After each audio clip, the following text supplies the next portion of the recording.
Chapter 13. Arrows in the King's Forest. Adam climbed the steep hill through the woods, and came out onto what seemed to be the very top of the world. On one side, miles of purple heather stretched away to the green lowlands beside the Thames, where the towers and spires of London itself showed like a fairy city in the misty distance. On the other side, the deep forest marched to the blue line of the South Downs and the silver sea. Where he stood, bees were busy in the thyme and the blue milkwort. The fragrant breeze blew cloud shadows over his head. After a while, as he followed the white chalk track southwestward toward Farnham, the road sloped downward, and the distances were hidden by trees and the shoulders of hills. More people were on the road now. He scarcely knew where they came from. He asked all he met if they had seen a minstrel with a red spaniel, or a minstrel alone hunting for a boy, but none of them had. When he came into Farnham, where three roads met, he found the little town full of people on their way to the fair at Winchester. Now for the first time Adam began to be really worried. Where was Roger? And how was he to find him again among so many folk all intent on their own affairs? The road, Roger had said, was home to a minstrel. But thought Adam, which road? In and out among the people he went all afternoon, asking everywhere his well-worn question. Three he found who had seen Jenkin and Nick, and thought they had gone to Winchester to the fair. But none among them all had news of Roger. When he got hungry, he went to the inn, and there he found one of the merchants whom he had seen at Burford Bridge. The other one had been taken ill at Guildford, and this one, who was called William of Dover, had come on alone with both their servants and their pack-horses, so as to have their booths set up at Winchester when the fair began. The sick man would follow as soon as he could. "Loss of goods may be recovered, as the old proverb says," remarked Duane William, "but loss of time ruins us. If I am not at the fair when it opens, I have lost half my trouble." He made room for Adam beside him at the table, and listened to his story. He said musingly at last. "They told you at Guildford Castle that Roger had heard you were gone to Farnham, and had set forth after you?" "That's how the squire said it was," repeated Adam. "Meanwhile you had gone back to Guildford. Probably you were crossing the ferry while he was striding over the bridge. Very well now, let's figure it out. He comes to Farnham. That would be yesterday. He finds out that Jenkin has gone on to Winchester with the dog. He thinks you are close on their heels, and so he doesn't stay in Farnham. He keeps right on towards Winchester. Isn't that it?" That sounded reasonable, Adam admitted, although it was just as likely that when Roger had not found Adam at Farnham, he might have gone back to Guildford by the other road, the one past John Ferryman's house. But Duane Williams seemed so positive, so satisfied with his picture of what had happened, that Adam did not like to question it. After all, he was only a little boy, and the merchant was grown up and rich and wise. Duane William had another cup of hot, spiced wine while Adam scraped his bowl of pottage. He was hungry still, for he had had only an apple and a piece of bread for dinner. "Now I have a boy at home," said the merchant, washing his hands daintily in the bowl of water that his servant held for him. 6 years old he is, and a chip off the old block. His mother tries to make a baby of him, but he will have none of it." A boy of 6 was a baby, thought Adam.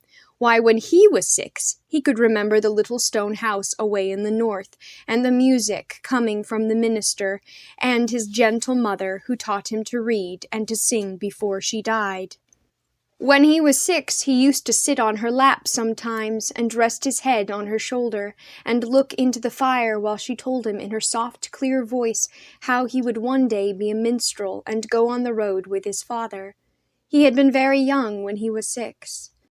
"I wouldn't like to see him drifting about alone," the merchant was saying. "Now your father's as good a minstrel as ever I met, and he had a fine letter from Sir Edmund de Lisle. I know how he'd feel about you wandering about by yourself. I tell you what, you don't weigh much. You can ride behind my man Oswald on his horse, and no doubt we'll overtake your father before we know it." Last night at Guildford Castle, the night before at the ferryman's house, tonight at Farnham Inn under the merchant's care. Adam thought he knew now why Roger said the road was home to the minstrel. It was because people were kind. He was a long time getting to sleep, because he kept thinking of Roger and wondering where he was and how soon they would find each other. He was missing Nick, too. If only he could have that warm, silky little dog to snuggle up against, he could sleep, he thought. Was Jenkin being good to Nick and giving him plenty to eat? In the morning, Adam paid a penny out of the 5 still in his purse for his supper, and half a penny out for his half of the bed, and he told the innkeeper what his name was and where he was going in case Roger came looking for him. They took the road out of Farnham that went through the King's Forest of Holt, beside a branch of the River Way.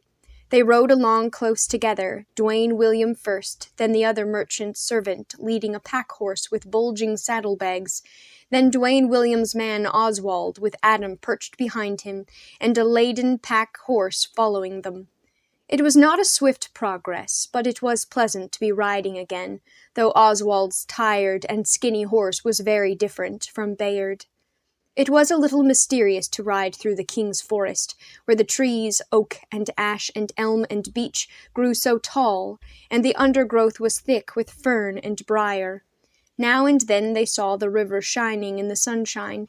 Now and then they saw one of the king's fallow deer standing motionless and startled in the sun-splotched shade.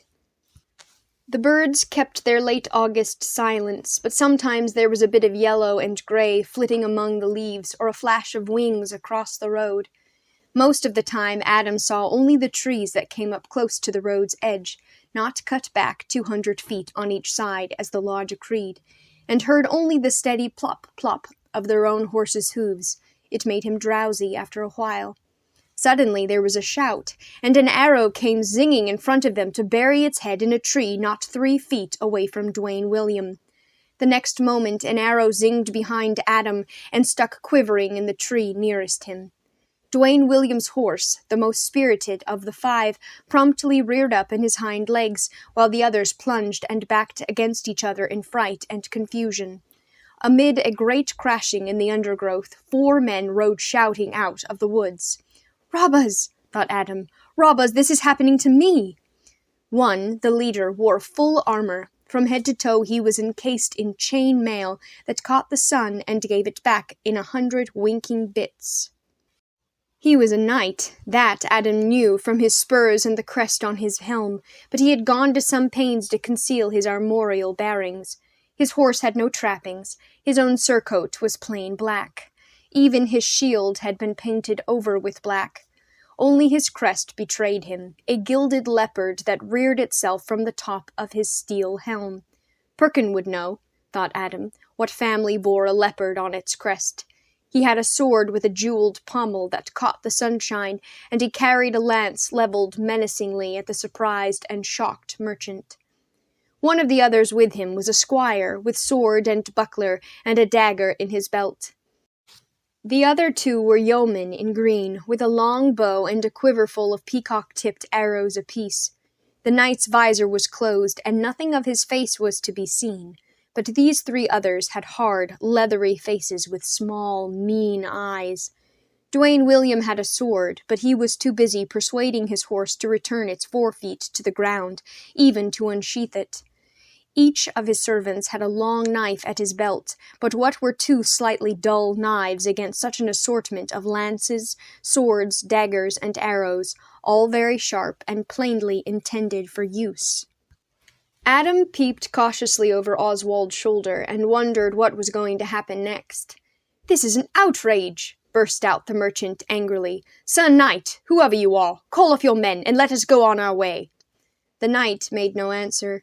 The eyes of everybody almost unwillingly turned to the 2 pack-horses and their very large, very bulging, very heavy saddlebags crammed with goods to be sold at Giles Fair in Winchester. The knight nodded, and the squire, without a word, yanked off the merchant's sword and threw it clattering to the ground, tied his hands behind him, and handed the reins of his horse to one of the yeomen to hold. "Help!" bellowed the merchant, with a burst of noise that amazed Adam. "Help, ho! Robbers, ho!" The servants took it up, and for a moment the woods echoed with their clamor. They made so much noise that Adam more than half expected a troop of horsemen to come galloping to their rescue.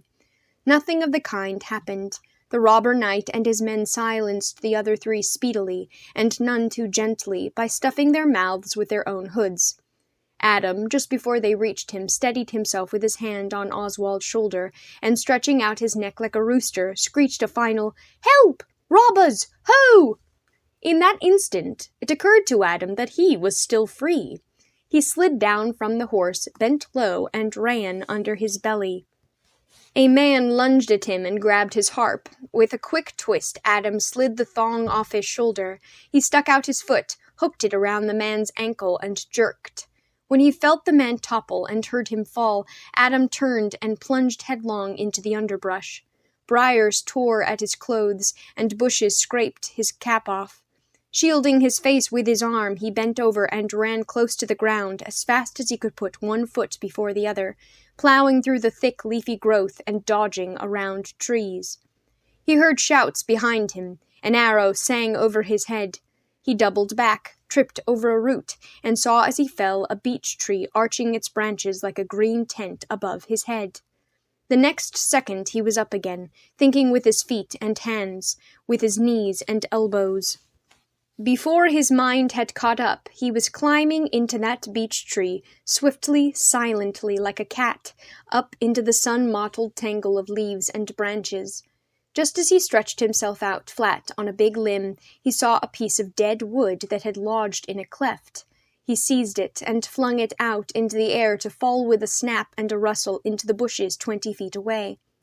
In that moment, one of the yeomen following close on Adam's trail stopped short and, without looking up, turned in the direction of the noise he had heard and the ferns he saw stirring suspiciously. Adam lay on his branch with his hot cheek against the smooth, warm wood and panted softly. An ant, its pathway blocked, ran over his face and he blew it off, but silently. The loudest sound in the world just then, he thought, was the noise of his own beating heart. The leaves, which were thick enough to hide him, also kept him from seeing what was happening. He heard footsteps as the 2 yeomen hunted for him, footsteps crashing nearer, then going away again, then returning right to his tree. He thought he surely was lost now, but the man had only come to get his arrow. "The boy must have gone to earth like a fox," Adam heard him call. Presently Adam heard the sound of horses' hooves. He raised his head and strained his ears to listen. They were departing at a walk, all of them, the riders and the led horses. Now there was silence in the wood again, except for a squirrel chattering. Adam sat up astride his limb. His face was red and throbbing, and streaming with perspiration. He wiped it with his sleeve, pushed his hair off his hot, wet forehead, and slowly swung himself down from the tree. Now that the danger was over, he discovered what that scramble had cost him, where his clothes were torn and where his flesh, how his shoulder ached and his knee bled. The road, when he limped out onto it again, bore record of the struggle in a mass of hoofprints and scattered leaves and twigs. Dwayne Williams' sword, badly rusted, lay broken on the ground. The scabbard, which had been a pretty thing, was gone. On the other side of the road a path went into a forest. Here were more footprints. This must be the way he had taken them, that black robber knight. Adam stood and looked up that path to where it curved and vanished. Determination rose slowly like a tide within him, and set his wide mouth in a straight line. Robbers. Stopping a good merchant who was going about his business without harming anybody. A knight who had vowed to be chivalrous and protect the weak. Somebody ought to go after him. The sheriff or the bailiff or somebody. Besides, they had his harp. With a wag of his head, Adam set off resolutely down the road to find the sheriff.